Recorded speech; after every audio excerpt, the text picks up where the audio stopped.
श्री कृष्ण ने गीता में बताया, अच्छे लोगों के साथ हमेशा बुरा क्यों होता है। आपने महसूस किया होगा कि जो लोग अच्छे कर्म करते हैं वो सदैव परेशान रहते हैं, और वहीं जो लोग बुरे कर्म करते हैं वो खुशी से रह रहे होते हैं। अच्छे कर्म करने वाले यह सोचकर परेशान होते हैं कि आखिर उन्हें इतनी परीक्षा क्यों देनी पड़ रही है, जबकि जो अधर्म की राह में हैं वो खुश हैं और जिंदगी का लुत्फ उठा रहे हैं। अगर आपके मन में भी ये सवाल आया है तो आज हम आपको इसका जवाब देंगे। ये वो जवाब है जो भगवत गीता में लिखा है और श्री कृष्ण ने अर्जुन को दिया था। भगवत गीता में वर्णित कथा के अनुसार जब भी अर्जुन के मन में कोई दुविधा होती थी तो वो श्री कृष्ण के पास पहुंच जाते थे। एक बार की बात है, अर्जुन ने भगवान श्री कृष्ण के समीप आकर कहा कि वो दुविधा में हैं और इसका जवाब वो श्री कृष्ण से चाहते हैं। श्री कृष्ण ने पूछा कि क्या सवाल है। अर्जुन ने कहा, मुझे ये जानना है कि अच्छे लोगों के साथ हमेशा बुरा ही क्यों होता है, वहीं बुरे लोग खुशहाल दिखते हैं। अर्जुन के मुंह से ऐसी बातें सुनकर श्री कृष्ण मुस्कुराए और कहा, मनुष्य जैसा सोचता है और महसूस करता है वैसा कुछ नहीं होता है, बल्कि अज्ञानता की वजह से वो सच्चाई नहीं समझ पाता है। अर्जुन उनकी ये बात समझ नहीं पाए। इसके बाद श्री कृष्ण ने अर्जुन से कहा, पार्थ, मैं तुम्हें एक कथा सुनाता हूँ, उसे सुनकर तुम समझ जाओगे कि हर प्राणी को उसके कर्म के हिसाब से ही फल मिलता है। प्रकृति हर किसी को अपनी राह चुनने का मौका देती है। अब वो मनुष्य की इच्छा पर निर्भर करता है कि उसे धर्म की राह चुननी है या अधर्म की। कथा शुरू करते हुए श्री कृष्ण ने कहा, एक नगर में दो पुरुष रहा करते थे। एक पुरुष व्यापारी था जिसके जीवन में धर्म की बहुत महत्ता थी। वो पूजा पाठ में यकीन रखता था। वो हर रोज मंदिर जाता था और दान धर्म भी करता था और हर रोज भगवान की पूजा करता था। वहीं दूसरा पुरुष बिल्कुल विपरीत था। वो हर रोज मंदिर तो जाता था लेकिन पूजा करने नहीं, बल्कि मंदिर के बाहर से जूते चप्पल चुराने। उसे दान और धर्म से कोई लेना देना नहीं था। समय बीतता गया और एक दिन बहुत जोर की बारिश हो रही थी।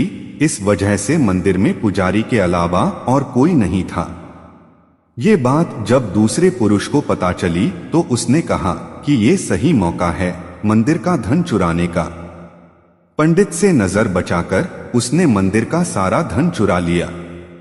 उसी समय धर्म कर्म में विश्वास रखने वाला व्यक्ति भी मंदिर पहुंचा। दुर्भाग्य से मंदिर के पुजारी ने उसे ही चोर समझ लिया और चिल्लाने लगे।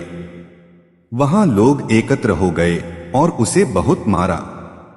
किसी तरह वो बचते बचाते वहां से निकला तो दुर्भाग्य ने उसका साथ वहां भी नहीं छोड़ा। मंदिर के बाहर वो एक गाड़ी से टकरा गया और घायल हो गया। फिर वो व्यापारी लंगड़ाते हुए घर जाने लगा तो रास्ते में उसकी मुलाकात उस पुरुष से हुई जिसने मंदिर से धन चुराया था। उसने कहा, आज तो मेरी किस्मत चमक गई, एक साथ इतना सारा धन मिल गया। ये सब देखकर उसे बहुत बुरा लगा और उसने अपने घर से भगवान की सारी तस्वीरें निकाल दी।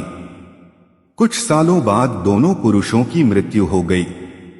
मरने के बाद जब दोनों यमराज की सभा में पहुंचे और भले पुरुष ने दूसरे व्यक्ति को देखा तो उसे बहुत गुस्सा आया है। उसने क्रोधित होकर यमराज से पूछ ही लिया कि प्रभु, मैं तो हमेशा अच्छे कर्म करता था, दान में विश्वास रखता था, उसके बदले जीवन भर मुझे अपमान और दर्द ही मिला और इस व्यक्ति को नोटों से भरी पोटली।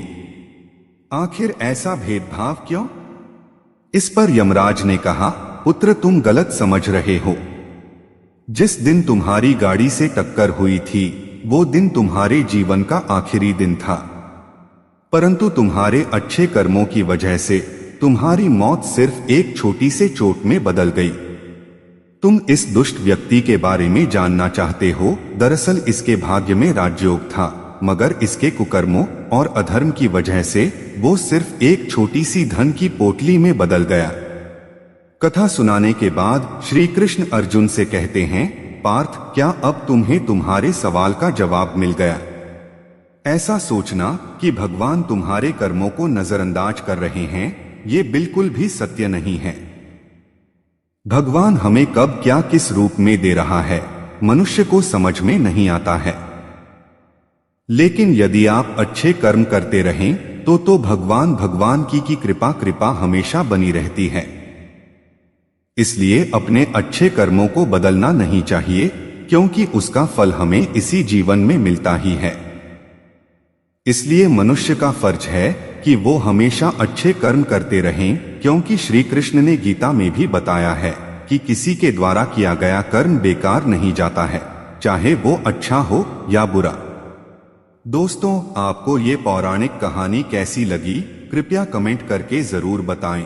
वीडियो पसंद आया हो तो लाइक करें और ऐसी ही और भी बहुत सारी कहानियों, कथाओं एवं जानकारियों को सुनने के लिए चैनल को सब्सक्राइब जरूर करें। धन्यवाद।